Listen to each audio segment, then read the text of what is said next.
Hi guys, welcome to Science Tech for Fun. In this video, I will show you how to use the oven, okay, or the incubator. So after you did the agar, you prepared everything, you delivered the agar for the practical, the agar returned, and here you have your plates, right? So the first thing to do is to set our oven or incubator. So this is my incubator. You can see different models, different brands, but the idea is always the same. So incubator is a big oven where we have a fan here inside and the temperature will be controlled. So we can change the temperature and control it and keep it as stable as we wish. So let's close this part. In the top, I have a thermometer, okay? So at the moment here is measuring 25 degrees. And in the bottles, I have my knobs. So this is the power off switch. This is the temperature control. This is my safety control. And this is my output heat, high or low, right? So let's go one by one. Power off, easy peasy. Usually it comes with a light to show that it's on. Control temperature. The control temperature, it's usually analogic in most of the models. Some can be digital, but you cannot trust in this dial 100%. That's why we need a thermometer, right?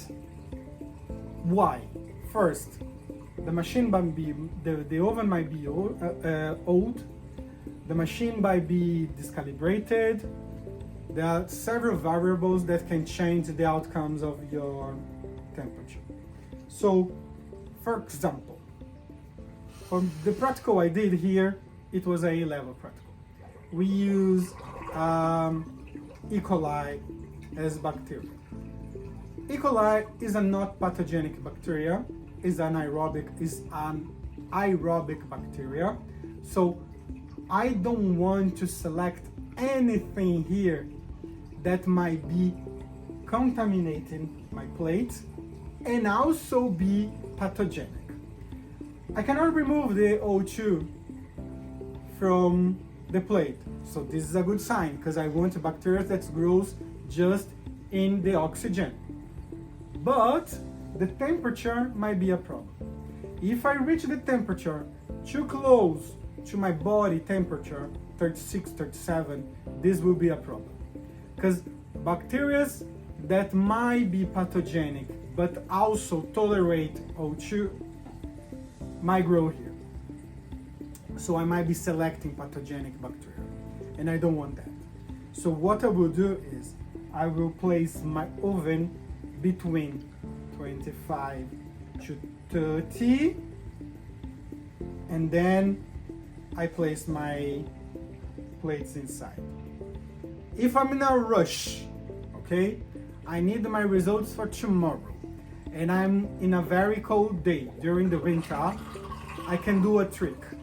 I can place the temperature about 35 to 34 degrees, keep my plates inside the oven for a couple of hours, and then I reduce the temperature for 25, above 30, 28, 27, between 25 and 30. So then I can start giving this boom to start growing, and then I reduce the temperature for the good bacteria to grow, overtaking the bad bacteria that might be contaminated this plate as well. Okay, so here in the dial, as soon as I turn here, nothing is changing. Can you see? There is two lights here. One light is on, the other light is off. I'm changing here and nothing is happening. Why? Because I have my safety. My safety is to maintain the temperature of the oven controlled in the case, by mistake, I rotate the temperature. Okay, so you might be in a lab with different technicians working at the same time, or depending where you are, this might be accessible for the kids, and someone by mistake or not can rotate the dial and place the temperature in about 180 degrees. This will kill everything, and not just kill, this is gonna melt the plastic. So you're gonna have a big mess here inside. So to avoid that, you need your safety button. Okay, so as you can see, I'm rotating and nothing is happening because the safety button is below 20 degrees. So if I place my safety button here in 40 degrees and I turn this on, now the light is on. So now is indicating that the temperature, it will start to increase. Okay, so I will place here in about 30, and my safety always should be a little above the temperature I am to reach. Okay, so if I'm going for 30 here, I will place it about 40 here.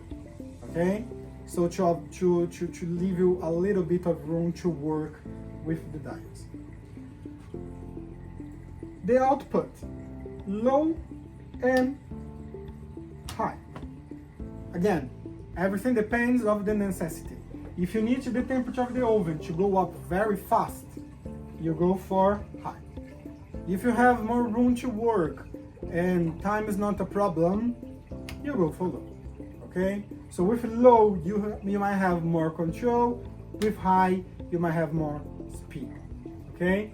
So now we place about 30 degrees and we will check what's the temperature here. Remember, the temperature initially was 24.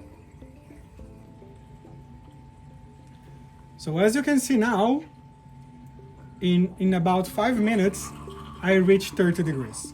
Okay, so this will increase quite fast because this is in high here down. After the temperature is reached the point where you wish, you can take your plates, and depending how many plates you have, you can dispose in one way or in a different way, okay? But something that's never gonna change is the position of the plate inside the oven. The agar always should be facing up, okay? Why? To avoid contamination.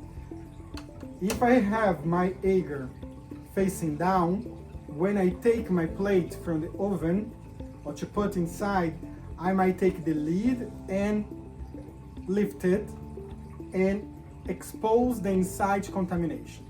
If I place this way, I also will take from the lid, but the lid will be under it.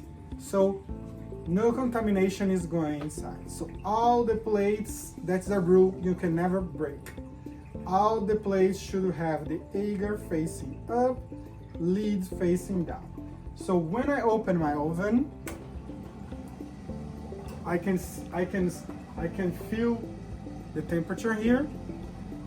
If I have little amount of agar, I can just place the agars around my oven evenly, okay? Or if I have lots of agars to run at the same time, you have several A levels, big classes working at the same time, is very safe for you to pile up. Will work the same. Okay? Better if you can spread. If you cannot spread, pile will work the same. Okay? So I hope this was useful for you. Thank you for watching this video. If you like it, please give us a thumbs up. Please consider to subscribe, give us a comment, and see you next time.